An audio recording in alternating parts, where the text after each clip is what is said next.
स्थिति भयावह है। 13 जून 2025 को इजराइल ने ऑपरेशन राइजिंग लाइन के शुरू होते ही मिडिल ईस्ट में जंग शुरू हो गई। इजरायली फाइटर ईरान को ध्वस्त करने में लगे हैं, तो ईरानी हाइपरसोनिक मिसाइल इजराइल पर बरस रही है। असल में इजराइल को यह खुफिया जानकारी मिल गई थी कि ईरान एक परमाणु बम बनाने की काफी करीब पहुंच चुका है। नेतन्याहू की आर्मी ने उसे इस बात के भी इनपुट दिए थे। ईरान ने अलग अलग वैज्ञानिकों को परमाणु बम बनाने के लिए बड़ी जिम्मेदारी दे रखी थी। अब उस रिपोर्ट में यह स्पष्ट नहीं था कि आखिर ईरान कौन सी स्टेज पर पहुंच चुका है, लेकिन खतरा बड़ा था और इसी वजह से इजराइल ने ईरान पर सबसे बड़ा अटैक कर दिया। अब देखिए सवाल क्या है। सवाल है इजराइल के क्या मकसद है, और सरल शब्दों में कहें तो इजराइल ईरान के परमाणु हथियार बनाने की ताकत को खत्म कर देना चाहता है, और इसी वजह से उसने जो हमले भी किए वो खास तौर पर न्यूक्लियर फैसिलिटी के आसपास किए। और जानकार मानते हैं कि इजराइल ईरान को एटम बम बनाने से रोक नहीं सकता। वो बस इस पूरी प्रक्रिया को कुछ सालों के लिए टाल देना चाहता है। वैसे अब इजराइल का एक और मकसद सामने आया है। वो ईरान पर सत्ता परिवर्तन भी चाहता है।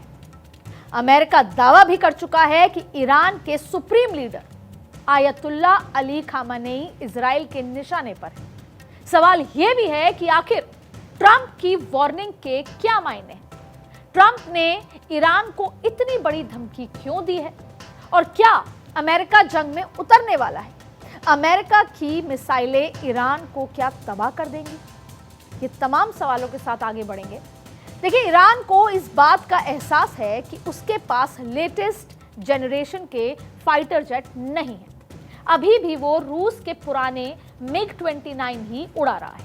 लेकिन ये बात भी सच है कि पूरे मिडिल ईस्ट में ईरान के पास बैलिस्टिक मिसाइल का सबसे बड़ा जखीरा है।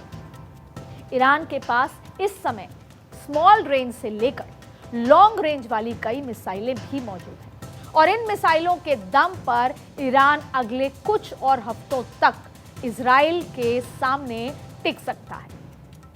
तस्वीरें लगातार आपके सामने हैं, और यह भी पूरी संभावना है कि नेतन्याहू के देश को भारी नुकसान भी पहुंचा सकता है। इस युद्ध में पहली बार ईरान ने हज कासिम मिसाइल का इस्तेमाल भी किया, और बड़ी बात यह रही कि उस मिसाइल ने इजराइल के एयर डिफेंस सिस्टम को चकमा भी दे दिया। इन सब के बीच अब ऐसी अटकलें तेज हो गई हैं कि अमेरिका इजराइल के समर्थन में सीधे युद्ध में शामिल हो सकता है। अमेरिका के राष्ट्रपति डोनाल्ड ट्रंप ने ईरान पर हमले की योजना को ग्रीन सिग्नल भी दे दिया। उन्होंने अमेरिकी सेना से फाइनल आदेश के लिए रुकने को कहा है। वहीं ईरान के सुप्रीम लीडर खामेनेई ने कहा कि हम अमेरिकी राष्ट्रपति ट्रंप की धमकियों से डरने वाले नहीं। उन्होंने दो टूक कहा कि अगर अमेरिका ईरान इजराइल जंग में शामिल होता है तो उसके बुरे परिणाम उसको देखने पड़ सकते हैं।